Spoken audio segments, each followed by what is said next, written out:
মা, তুমি এখানে চা বেচতেছো? তুমি আমারে আর কত কষ্ট দিবে? আমার বউ আমারে বললো চা বিক্রি করতেছে। আমি এই কথা শোনার পরে নিজেরা সামলা রাখতে পারি না। আমি এই জন্য তোমাকে নিতে আসছি। আমি থাকতে তুমি এত কেন কষ্ট করো? ভিক্ষা করো, চা বিক্রি করো, এত কষ্ট দরকার কি তোমার? আমি না তোমার সন্তান? তুমি না আমার জন্ম দিছো? তাহলে এত কষ্ট কেন করো আম্মা? বাবারে, কিছু কিছু কষ্ট সন্তানের ভালোবাসার জন্য করতে হয়। আমি চাই নাই ভালোবাসা, আমি শুধু চাই তুমি আমার পাশে থাকবা, সবসময় আমার পাশে থাকবা। তুমি পিছিয়ে কি করছো না করছো আমি সব ভুলে গেছি। তুমি আমাকে মাফ করে এখন তুমি আমার সাথে চলো, আমার বাসায় থাকবা, চলো। না বাবা, আমি তো তোর আগেই কইছি আমি যাব না। আমি চাই না তোর সংসার অশান্তি হোক, তোরা ভালো থাক, এটাই আমি চাই। তুমি এটা কেমন কথা বলতেছো? আমার সংসার অশান্তি? আমি যেদিন থেকে আমার বউরে বিয়ে করছি সেদিন থেকে তো আমার জীবন অশান্তি শুরু হয়ে গেছে। তুমি আর নতুন করে কি অশান্তি শুরু করবা? অথচ দেখো, আমার বাড়িতে থাকার কথা তোমার, অথচ তুমি না থেকে আমার শ্বশুর থাকছে। শ্বশুর থাকতেছে নন স্টপ, দিনের পরে দিন, রাতের পরে রাত, ভালো মন্দ খাইতেছে, ঘুমাইতেছে, ফিরতেছে। অথচ তুমি রাস্তা রাস্তা ভিক্ষা করতেছো, চা বিক্রি করতেছো। খারাপ লাগে না আমার? আমার তো খারাপ লাগে। তোমার তো ন্যূনতম কমন সেন্স টুকু আছে, অথচ আমার শ্বশুরের কোনো কমন সেন্স নেই। আমার বোর কাছে আমার শ্বশুরই সব। যাই হোক মা, আমি তোমার এত কথা বলতে পারতেছি না, এখন কোনো কথা আমি শুনবো না তোমার।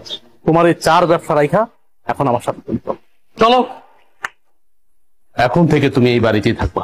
তুমি এত কিছুর পরেও সেই তোমার মাকে বাড়িতে নিয়ে এসছো, আমাকে তোয়াক্কা করে তুমি তোমার মাকে নিয়ে আসছো। তোমাকে কি তোয়াক্কা করবো? কি তোয়াক্কা করবো তোমাকে? আমি এই সংসারটা চালাই, আমি ইনকাম করি, আমি পাঁচতলায় বসে এসির বাতাস খাবো, আর আমার মা রাস্তা রাস্তা চা বিক্রি করবে, ভিক্ষা করবে, সে গাছের নিচে থাকবে। দেখো, এই সংসারটা আমার, এই সংসারটা আমি মেনটেন করি, তাই আমি যা বলবো তাই হবে। আমি তোমার মাকে নিয়ে থাকবো না এই বাড়িতে। কে কার সাথে থাকবে বা না থাকবে এটা একান্ত ডিসাইড করব আমি। তুমি ডিসাইড করার কে? কে তুমি? কে তুমি বলো? আমি কে মানে? আমি তোমার বউ। এই বাড়িটা আমার, আর এই সংসারটাও আমার। এই সংসারের সব দায়িত্ব আমি পালন করি, তুমি তো তেমন কিছুই করো না। সো আমি এই সংসারে যে ডিসিশন দিব সেটাই ফাইনাল। আর তোমার মা তোমার ছোট ভাই ঘরে টিকতে পারেনি, আমার ঘরে কেন টিকবে? হ্যাঁ, তোমার কি মনে হয় যে উনি অত ভালো একটা মেয়ের সাথে টিকতে পারলো না, আমার সাথে টিকতে পারবে? কখনোই না। আমি তোমার মাকে নিয়ে এই এক ছাদের নিচে কোনো দিনও থাকবো না। এখনো সময় আছে, তোমার মাকে বের করো। বাহ, এই বাড়ি তোমার, তোমার কথা মতো চলবে। এই বাড়ি আমার, আমি আমার টাকায় কিনেছি, পরিশ্রমের টাকা দিয়ে কিনেছি।